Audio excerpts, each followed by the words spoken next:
일토소명 메시지, 베드로가 깨달은 십자가.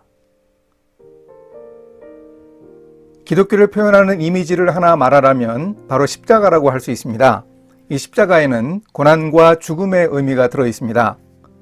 본래 십자가는 끔찍하고 혐오스러운 사형 형틀이었습니다. 이 십자가에 기독교의 핵심이 담겨 있습니다. 본격적인 봄이 오면 교회가 지켜온 절기 고난주간이 다가옵니다. 고난과 죽음의 상징인 예수님의 십자가를, 특히 예수님의 제자 베드로를 중심으로 생각해 보겠습니다. 제자들의 대표라고 할 수 있는 베드로의 언행은 제자들의 모습을 반영하고 또한 우리 자신의 모습이 그 안에 투영되어 있기도 합니다. 특히 일하는 사람의 관점으로 베드로를 생각하고 예수님의 십자가에 대해 살펴볼 수 있습니다. 오늘 말씀은 마가복음 14장 29절에서 37절입니다. 베드로가 여짜오되 다 버릴지라도 나는 그리하지 않겠나이다. 예수께서 이르시되 내가 진실로 내게 이르노니 오늘 이 밤 닭이 2번 울기 전에 내가 3번 나를 부인하리라. 베드로가 힘있게 말하되 내가 주와 함께 죽을지언정 주를 부인하지 않겠나이다 하고 모든 제자도 이와 같이 말하니라. 그들이 겟세마네라 하는 곳에 이르매 예수께서 제자들에게 이르시되 내가 기도할 동안에 너희는 여기 앉아 있으라 하시고 베드로와 야고보와 요한을 데리고 가실새 심히 놀라시며 슬퍼하사 말씀하시되 내 마음이 심히 고민하여 죽게 되었으니 너희는 여기 머물러 깨어 있으라 하시고 조금 나아가사 땅에 엎드려 될 수 있는 대로 이 때가 자기에게서 지나가기를 구하여 이르시되 아빠 아버지여 아버지께는 모든 것이 가능하오니 이 잔을 내게서 옮기시옵소서. 그러나 나의 원대로 마시옵고 아버지의 원대로 하옵소서 하시고 돌아오사 제자들이 자는 것을 보시고 베드로에게 말씀하시되 시몬아 자느냐 네가 1시간도 깨어 있을 수 없더냐. 베드로는 큰 소리를 잘 치는 사람이었습니다. 예수님이 십자가를 앞두고 제자들이 예수님을 버릴 것이라고 말씀하시자 베드로는 아마 자존심이 좀 상한 것 같습니다. 그런데 사람들은 종종 베드로처럼 됩니다. 주변 사람들이 한심하게 보이고 그들에 비하면 자신은 꽤 괜찮은 것처럼 보입니다. 자기 자신에 몰입하다 보니 자기 확신에 빠집니다. 자기 도취에 빠지고 다른 사람의 말이 귀에 들어오지 않는 사람들이 의외로 많습니다. 이렇게 큰 소리 치다 보면 다른 사람들의 말을 들을 수가 없는 것이 문제입니다. 다른 사람의 이야기는 물론 하나님의 말씀도 들리지 않습니다. 그래서 큰 실수를 하게 됩니다. 이때 우리는 객관적으로 판단하고 영적 안목으로 볼 수 있어야 합니다. 예수님은 이런 베드로에게 더 개인적이며 구체적으로 예언하셨습니다. 닭이 울기 전에 예수님을 부인할 것이라고 하셨습니다. 이 말씀이 베드로의 자존심을 더 크게 건드렸습니다. 그래서 베드로는 더 강하게 죽을지언정 결코 주님을 부인하지 않겠다고 자신의 결심을 표현했습니다. 만일 베드로가 예수님이 겪으실 고난이나 십자가의 죽음에 대해서 제대로 생각했다면 오히려 겸손하게 예수님 앞에 엎드려 도와달라고 부탁드렸을 겁니다. 예수님은 그 고난의 잔을 지나가게 해달라고 간절하게 하나님 앞에 기도하셨습니다. 그 십자가를 혼자서 감당할 수 없는 것을 아셨습니다. 그래서 예수님은 겟세마네 동산에서 기도하셨습니다. 처절하게 힘을 다해 3번이나 기도하셨습니다.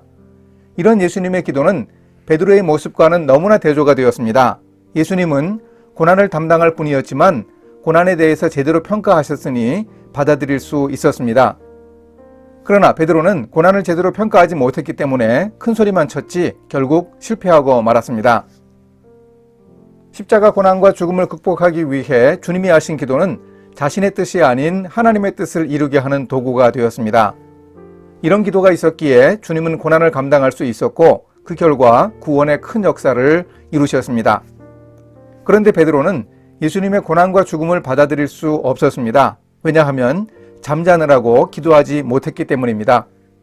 자신이 기도하는 동안 예수님은 제자들에게 부탁하셨습니다. 앉아 있으라, 깨어 있으라, 함께 기도하자는 뜻이었습니다. 그런데 베드로와 제자들은 누웠고 잤습니다. 앉아서 깨어 있지 못했습니다. 누워 자면 기도하지 못합니다. 깨어 있어야 기도할 수 있습니다. 큰 소리 치는 사람들이 이렇습니다. 큰 소리를 아무리 치더라도 기도로 준비하지 않으면 아무 소용이 없습니다. 물론 예수님과 베드로를 비교할 수는 없습니다. 하나님과 사람의 차이는 객관적으로 평가할 수 없습니다. 그러나 겟세마네 동산에서는 기도하신 예수님과 기도하지 않은 제자들의 차이가 있을 뿐입니다. 물론 기도한다고 하나님처럼 될 수는 없으나 주님처럼 고난을 받아들이고 극복할 수 있습니다. 기도하지 않으면 우리는 베드로처럼 됩니다. 큰소리치고 잠자느라고 기도는 하지 않아 예수님의 고난을 제대로 깨닫지 못했던 베드로가 결국 십자가 고난의 의미를 깨달아 잘 적용합니다. 베드로가 보낸 서신에서 예수님의 십자가 고난을 따라가는 삶이 구체적으로 무엇인가 이야기했습니다. 베드로가 활동할 당시 노예인 사환들을 고통스럽게 한 사람은 바로 까다로운 주인들이었습니다. 선을 행했는데도 억울하게 매를 맞는 경우도 있었습니다. 그 당시에 그런 일을 겪는 노예들이 많았습니다. 이런 상황에서도 베드로는 부당하게 고난을 받아도 하나님을 생각하며 까다로운 윗사람에게도 순종하라고 권하고 있습니다. 베드로가 윗사람으로 인해서 겪는 고난을 참으라고 하는 것은 바로 그 고난의 현실 속으로 우리가 부르심을 받았다는 뜻입니다. 하나님이 그 고난 속에 목적을 두셨습니다.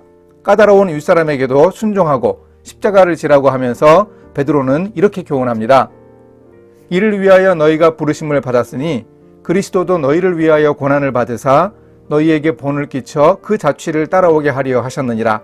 그는 죄를 범하지 아니하시고 그 입에 거짓도 없으시며 욕을 당하시되 맞대어 욕하지 아니하시고 고난을 받으시되 위협하지 아니하시고 오직 공의로 심판하시는 이에게 부탁하시며 친히 나무에 달려 그 몸으로 우리 죄를 담당하셨으니 이는 우리로 죄에 대하여 죽고 의에 대하여 살게 하려 하심이라.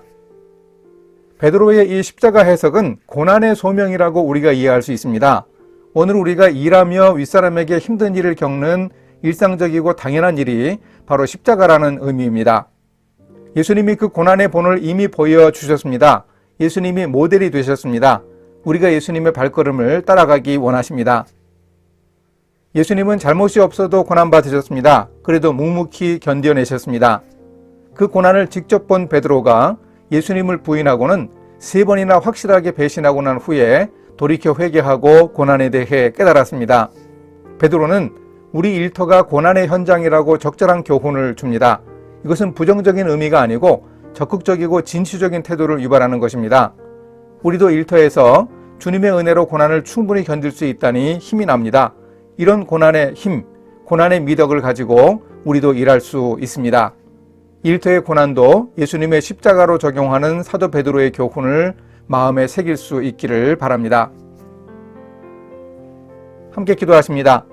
아들을 십자가에 내어주신 하나님 아버지, 예수님이 십자가에서 겪은 고난과 죽음을 제자 베드로가 직접 체험하며 깨닫는 과정을 보았습니다.